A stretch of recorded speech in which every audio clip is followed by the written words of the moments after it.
So hello, and as always, welcome back to Learning MD. So here you can see the actual 50 euro bill, which is a little bit different. This note right here, as you can see, it's an old version, and many of you have been asking me how to spot it with the actual new versions. So basically here you've got also a watermark. You can see right here, you've got a watermark right here.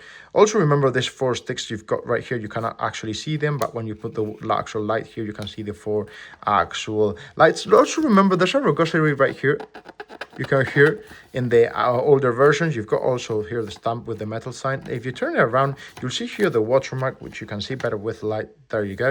You've also got the watermark right there. And in general, it's better if you get a 50 euro note that you know that it's actually real, so you can spot a fake euro one. But I would say that if you do this trick, the watermark's also very clear, the 4 actual sticks right there, and you've got the actual touch that it's not like a paperish, it's more like a banknote. I would strongly suggest that it's you're ready to go. Okay, as always, there are electronic devices that can reassure you this, but it's just to spot it right on the eye. Okay, so as always, if you've got any questions, let me know in the comments.